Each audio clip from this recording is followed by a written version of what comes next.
சென்னையில் ஆபரண தங்கம் விலை சவரனுக்கு 400 ரூபாய் உயர்வு. 1 கிராம் 6710 ரூபாய்க்கும் சவரனுக்கு 53,680 ரூபாய்க்கும் விற்பனை.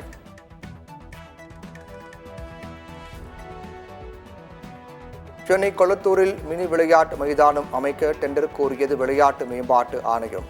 முகப்பேர் விளையாட்டு அரங்கில் டென்னிஸ் மைதானத்தை சீரமைக்க டெண்டர் கோரியது.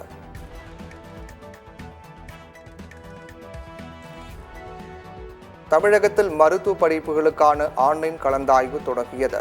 நாளை சிறப்பு பிரிவு 7.5 விழுக்காடு இடங்களுக்கு நாளை நேரடி கலந்தாய்வு.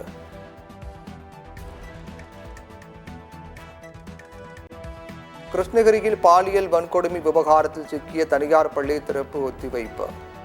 பர்கூர் அருகே உள்ள தனியார் பள்ளி இன்று திறக்கப்படும் என அறிவிக்கப்பட்ட நிலையில் ஒத்திவைப்பு.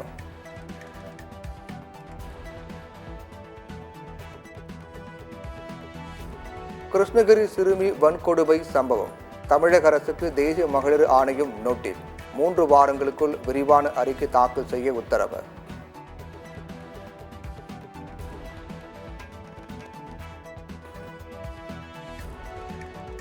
அரூர் அருகே கலசப்பாடி செல்லக்கூடிய மலைப்பகுதியில் காட்டாற்று வெள்ளம். ஆற்றை கடந்து செல்ல முடியாமல் கிராம மக்கள் தவிப்பு.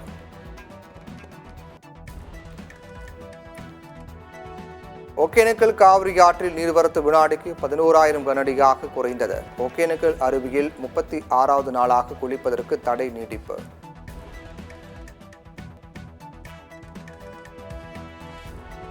அரசு முறை பயணமாக போலந்து நாட்டுக்கு பிரதமர் மோடி பயணம். போலந்தை தொடர்ந்து அண்டை நாடான உக்ரைனுக்கும் ரயில் மூலம் 23ஆம் தேதி பயணம்.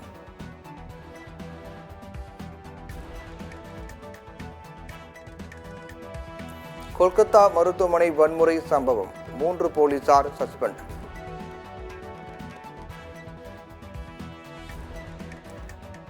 திருவண்ணாமலை மாவட்டம் ஜவ்வாது மலைப்பகுதியில் கொட்டி தீர்த்த கனமழை.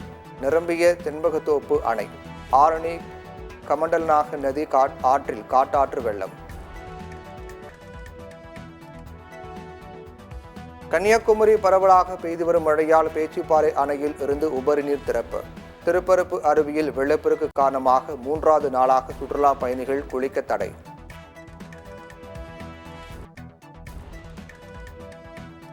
தெலங்கானாவில் இடைவிடாது பெய்யும் கனமழை. சாலையில் தண்ணீர் தேங்கி உள்ளதால் வாகன ஓட்டிகள் அவதி.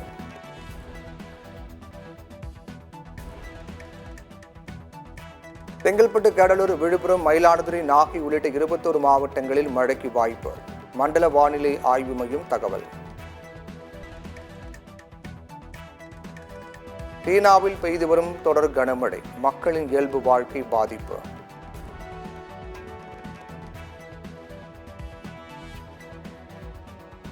ஆவடி அருகே தடுப்பு சுவர் அமைப்பதற்கு எதிர்ப்பு. போராட்டத்தில் ஈடுபட்ட நரிக்குறவர்களை கைது செய்த போலீசார்.